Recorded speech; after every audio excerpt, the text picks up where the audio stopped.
Bapa, kami ucap syukur atas segala kebaikan Tuhan yang Kau limpahkan atas kami. Hari ini kami bisa melayani di depan semua jemaat-Mu Tuhan, baik online dan offline Tuhan. Hamba urapi ya Bapa, sehingga apa yang disampaikan adalah isi hati-Mu Tuhan. Sampaikan isi hati-Mu Tuhan dengan bahasa yang sederhana, sehingga kami menjabarkan tentang firman Tuhan itu keluar sesuai dengan isi hati-Mu Tuhan. Sampaikan firman-Mu Tuhan sekali lagi Tuhan. Biarlah Roh Kudus mengurapi kepala hamba Tuhan. Hamba makin kecil dan Tuhan makin besar dalam diri saudara, saya dan kami Tuhan.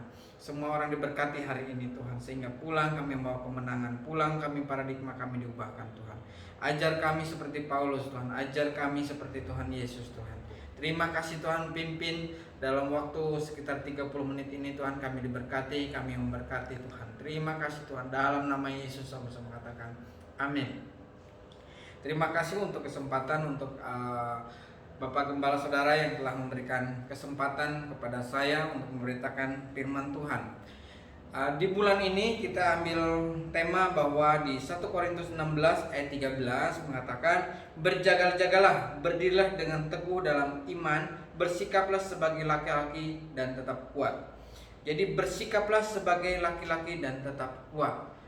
Ya, jadi tetap kuat dalam situasi pandemi ini. Kita melihat banyak bahwa tetap kuat selalu dibutuhkan, karena saya sebagai imam di keluarga tetap kuat untuk berdiri dalam kebenaran. Dan saya ambil sikap di sini adalah seperti Paulus. Kita akan bedah di satu kesimpulan bahwa di satu kitab Filemon, karena cuma satu kitab.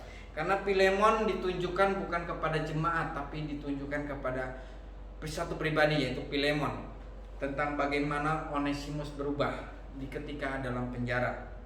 Nah, satu kitab ini kita akan bahas bahwa bagaimana sikap Paulus sebagai laki-laki untuk berhadapan dengan Filemon.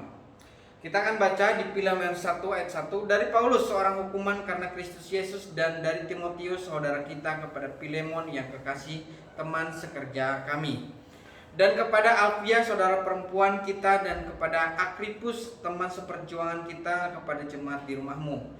Nah, jadi Filemon punya jemaat di rumah. Kasih karunia dan sejahtera dari Allah Bapa kita, Tuhan Yesus Kristus menyertai kamu. Ayat 4, ucapan syukur. Aku mengucap syukur kepada Allahku setiap kali aku mengingat engkau dalam doaku. Jadi Paulus selalu mendoakan tentang pertumbuhan jemaat di rumah Filemon. Karena aku mendengar tentang kasihmu kepada semua orang kudus, tentang imanmu kepada Tuhan.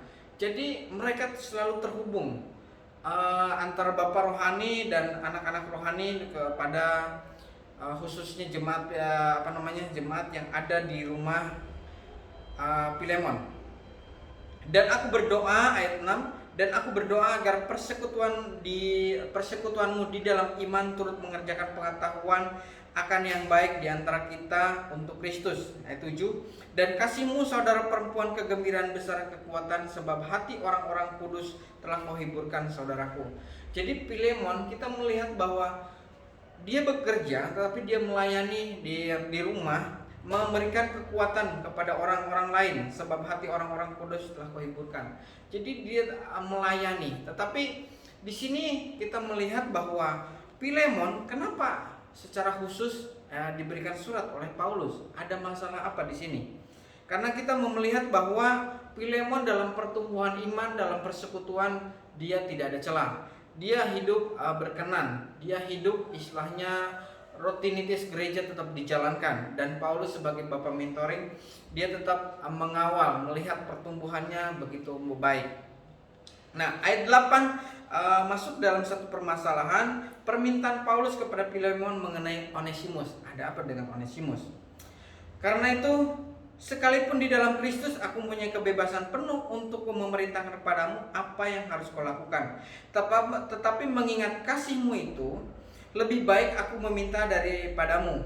Aku Paulus yang sudah menjadi tua, lagi pula sekarang dipenjarakan karena Kristus Yesus. 10. Mengajukan permintaan kepadamu mengenai anakku yang kudapati selagi dalam penjara, yakni Onesimus. Dahulu memang tidak berguna bagimu, tetapi sekarang sangat berguna baik bagimu maupun bagiku. Dia kusuruh kembali kepadamu, yaitu buah hatiku. Nah, kita melihat bahwa ada satu masalah di rumah Filemon, bahwa Onesimus kelihatannya kabur. di rumah Filemon. Mungkin dia mencuri barang sesuatu, tafsiran seperti itu, dan dia tertangkaplah oleh satu polisi atau apa istilahnya aparat tertentu, dan ketemulah dia di dalam satu penjara, yaitu ketemu Paulus. Dan Paulus kita melihat bahwa dia sudah menjadi tua, dan Filemon pada saat itu mungkin kecewa karena Onesimus tidak seperti yang diharapkannya. Dia kabur daripada rumahnya dan dia bermasalah dengan hukum. Akhirnya bagaimana dia sebagai tahanan penjara harus mempertanggungjawabkan perbuatannya, dan dia berhutang kepada Filemon. Nah, saya pernah satu cerita bahwa bagaimana kalau kita mengampuni orang, apakah dosanya atau hutangnya tetap dibayar? Ya, tetap harus dibayar. Dia harus bertanggung jawab. Jangan sampai ambil kesempatan yang aji mumpung ya istilahnya. Tetapi kita melihat bahwa Onesimus ketika dalam penjara ternyata dia bertobat. Ternyata dia berubah. Ternyata dia berubah 180 derajat. Dia berbalik arah. Dan disinalah ketika dia berbalik arah, dia harus pulang kemana? Dia harus kemana? Dan yang kita lihat bahwa Pauluslah menjadi jaminan. Dia berdiri sebagai laki-laki. Kita melihat bahwa ayat yang luar biasa di sini mengatakan ayat 12, dia kusuruh kembali kepadamu yaitu buah hatiku. Paulus kepada jemaat yang lain atau siapa tidak pernah mengatakan buah hatiku. Nah, di sinilah dia mengatakan dia buah hatiku. Dia bayangkan sudah di penjara Paulus, tapi tetap dia menjamin keselamatannya. Ayat 13, sebenarnya aku mau menahan dia di sini sebagai gantimu untuk melayani aku selama aku dipenjarakan karena Injil. Di penjara Onesimus sangat berguna buat Paulus. Tetapi kalau dia tetap menahan Onesimus, Paulus egois. Tapi dia akan kukembalikan. Ayat 14, tetapi tanpa persetujuanmu aku tidak mau berbuat sesuatu supaya yang baik itu jangan kau lakukan seolah-olah dengan paksa, melainkan dengan sukarela. Ayat 15, sebab mungkin karena itulah dia dipisahkan sejak daripadamu, supaya engkau dapat menerimanya untuk selama-lamanya. Bukan lagi sebagai hamba, melainkan lebih daripada hamba, yaitu sebagai saudara yang kekasih. Bagiku sudah demikian, apalagi bagimu, baik secara manusia maupun dalam Tuhan. Karena engkau menganggap aku temanmu seiman, terimalah dia seperti aku sendiri. Paulus menjamin seperti aku sendiri. Dan kalau dia sudah merugikan engkau ataupun berhutang kepadamu, yang seperti saya bilang tadi, mencuri sesuatu, tanggunganlah semua itu kepadaku. Aku Paulus menjaminnya dengan tulisan tanganku sendiri. Aku membayarnya, agar jangan kukatakan tanggunglah itu semuanya itu kepadamu, karena engkau berhutang padaku, yaitu dirimu sendiri. Secara struktur Paulus bisa menyuruh kepada Epapras, karena Epapras teman sekerja Paulus. Di situ ayat 23 Epapras disebut. Dan Epapras bisa secara struktur juga menyuruh kepada Filemon, dan Filemon baru mengambil Onesimus. Tapi Paulus menulis sendiri, bahkan sudah menjadi tua istilahnya. Yang tua harusnya dihargai, harusnya sebagai otoritas dia memakai otoritasnya. Tapi Paulus tidak seperti itu. Paulus bahkan kalau ada hutangnya sendiri, dia menjamin, kalau ada hutang saya akan bayarkan. Bayangin, dia berdiri sebagai istilahnya, sebagai jaminan, padahal dia adalah jemaat Filemon. Paulus seringkali mengatakan aku sebagai rasul mengatakan, tapi di sini aku dipenjarakan yang sudah menjadi tua. Jadi secara ini Filemon harusnya lebih banyak, karena Paulus itu satu di penjara, satu dia sudah menjadi tua. Tetapi dia tidak mempergunakan hak-hak dan kewajiban Paulus sebagai otoritas dan sebagai rasul, tapi dia merendahkan diri sebagai laki-laki. Dia berdiri menjamin, karena Paulus juga di Yesaya 53 mengatakan bilur-bilur Tuhan Yesus, bilur-bilur Tuhannya yang menyembuhkan kita. Dia yang mengangkat beban kita, dia yang melepaskan kutuk, bahkan dia yang menebus dosa. Dan Paulus juga adalah menebus kesalahan Onesimus, bahkan hutang kita juga hutang nyawa kepada Tuhan Yesus, dan dia mengatakan hutangnya akan ku bayar. Jadi Paulus menggambarkan Kristus yang sesungguhnya sebagai laki-laki yang sesungguhnya. Bahwa di situ ayat 19, aku Paulus menjaminnya dengan tulisan tanganku sendiri, aku membayarnya, agar jangan kau katakan tangguhlah itu semua kepadamu. Jadi Paulus meskipun secara struktural dia balikan, ya sudahlah, tidak ada masalah. Tetapi hal yang kecil dalam hal keuangan juga dia dia harus membayarnya. Mungkin jerih lelah Paulus di tengah situasi saat itu, dia sudah menjadi tua, tenaganya sudah lelah, tetapi dia tetap membayarnya.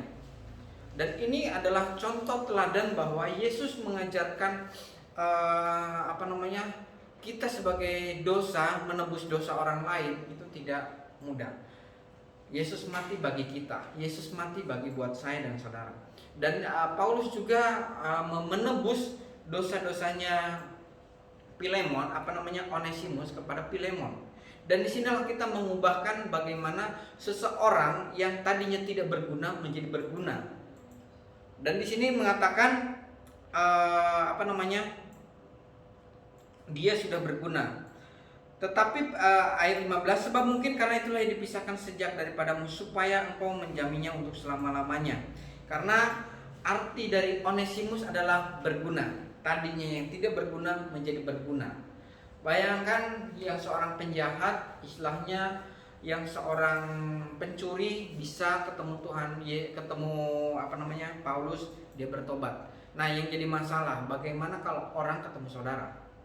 Kalau orang bagaimana ketemu saudara, apakah saudara diharapkan di gereja, atau saudara di gereja sudah mungkin mulai hambar? Karena kadang-kadang ada satu pepatah mengatakan kita sudah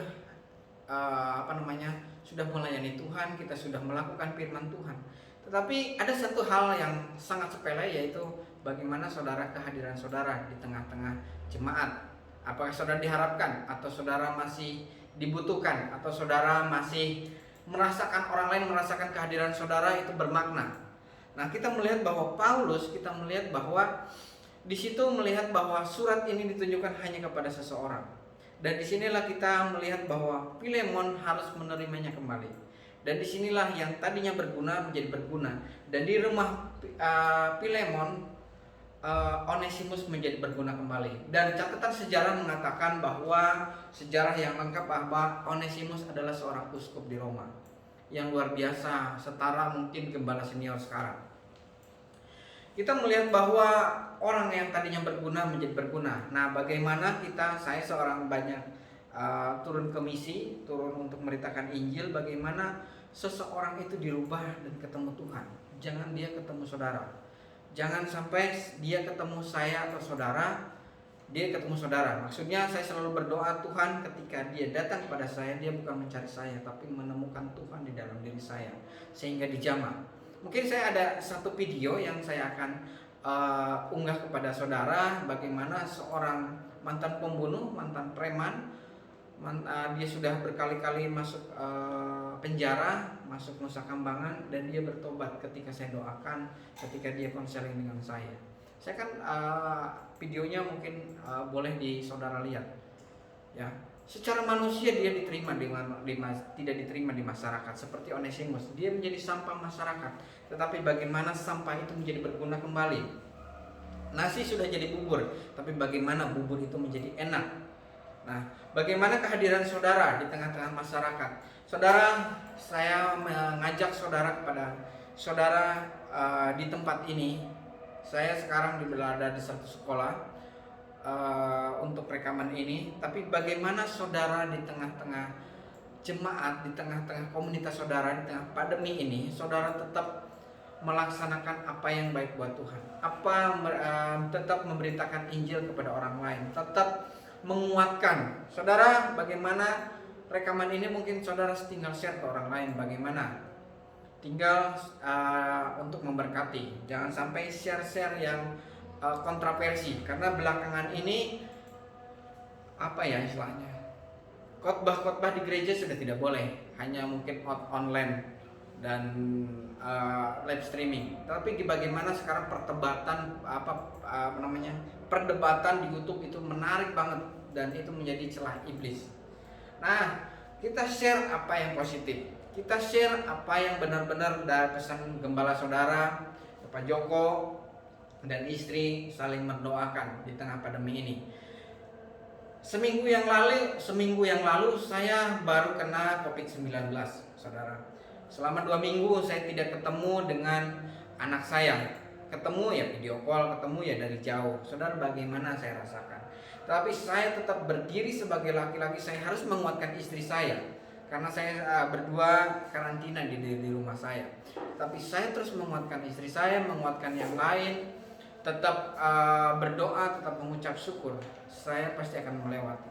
Saudara, hari ini saudara bersyukur, hari ini tidak bersyukur, hari akan lewat 24 jam. Saudara pilih mana? Bersyukur atau enggak? Itu keputusan ada di saudara. Jadi yang paling kita melihat bahwa di sini adalah Filemon sudah berubah. Bagaimana saudara, kehadiran saudara seperti Paulus, dia berdiri menjamin keselamatan orang lain, menjamin keselamatan hutang orang lain, dan orang itu berubah. Onesimus tadinya tidak berguna. Sekali lagi, nama Onesimus adalah berguna artinya. Kitab ini cukup sedikit, kitab ini cukup ditunjukkan kepada satu orang, bukan kepada jemaat tapi khusus kepada Filemon. Dan Filemon kita melihat bahwa memang dia sungguh-sungguh di dalam Tuhan, tapi ada celah ketika dia harus mengampuni Onesimus, dia mungkin sedikit berat, tapi karena Paulus yang memintanya secara pakai tulisan sendiri, memberikan jaminan, akhirnya dia menerima kembali. Saudara, mungkin saudara pemimpin di gereja, saudara pemimpin di satu perusahaan. Bagaimana saudara sebagai pemimpin berdiri dalam kebenaran, menjamin orang-orang yang saat ini membutuhkan uluran tangan saudara. Saudara, di sekitar saudara banyak sekali yang membutuhkan saudara di saat pandemi ini. Mereka kesulitan dalam segala hal, terutama ekonomi. Dan saat ini saya berdiri ini di bulan pertengahan Juli ini kita melihat bahwa ada PPKM, masa-masa yang lebih sulit lagi. Tapi kita saudara, bagaimana saudara sebagai laki-laki?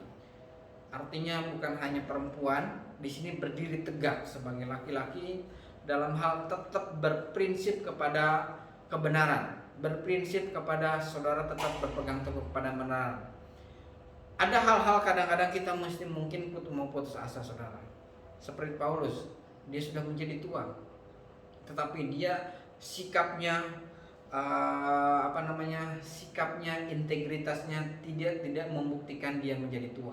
Memang usia menjadi tua, tapi kedewasaan seseorang tidak ditentukan oleh usia, tapi cara berpikir saudara, paradigma saudara, untuk bagaimana saudara menang dalam setiap masalah.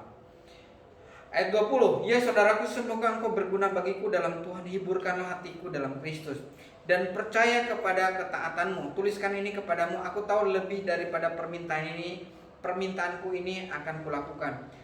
Dalam pada itu bersedialah juga memberi tumpahan kepadaku, supaya aku harap doa itu akan dikembalikan kepadamu. Salam kepadamu dari Epapras, teman sepenjara dalam Kristus Yesus.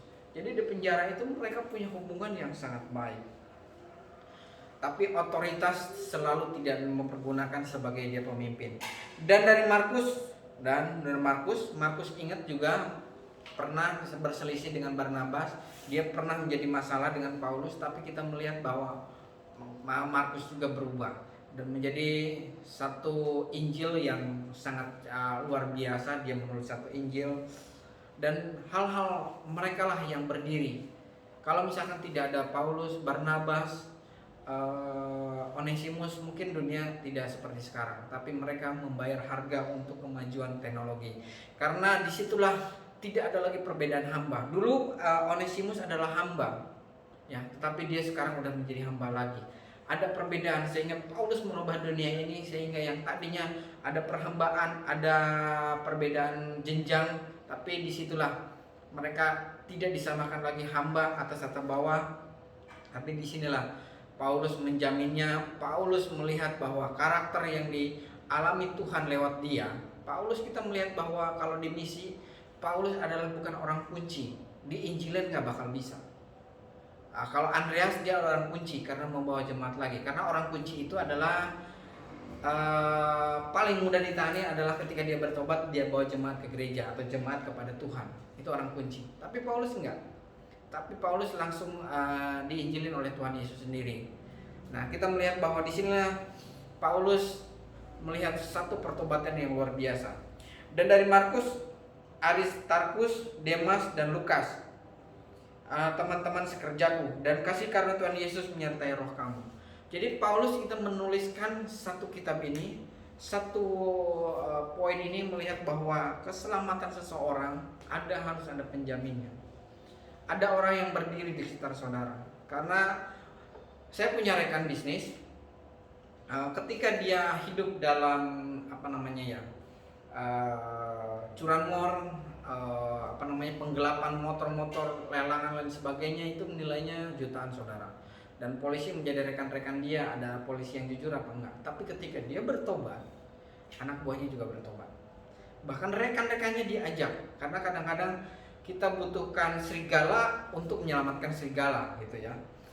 Kesaksiannya luar biasa, saudara. Memang dia agama seberang, tapi saya melihat bahwa pertobatannya sekarang menjadi rekan bisnis yang baik. Ketika dia belum bertobat, banyak orang yang dilukai. Tapi saat ini dia selalu menjaga sikap dalam perkataannya supaya tidak dilukai. Bahkan ketika ketemu dengan orang-orang yang belum bertobat, yang masih curi motor dan lain sebagainya, penadah motor dan sebagainya, dia melihat bahwa dia menyesal dan dia tidak akan mengulangi lagi. Dia berubah bisnisnya ke yang lain, dan disitulah melihat bahwa pertobatannya luar biasa, anak-anaknya juga luar biasa, teman-temannya yang jadi aneh. Saya melihat yang tadinya satu penjara sama dia atau lain sebagainya, teman-temannya juga ikut bertobat, dan melihat bahwa hasil dalam hal pandemi ini dia ekonominya lebih baik daripada saya, daripada orang lain.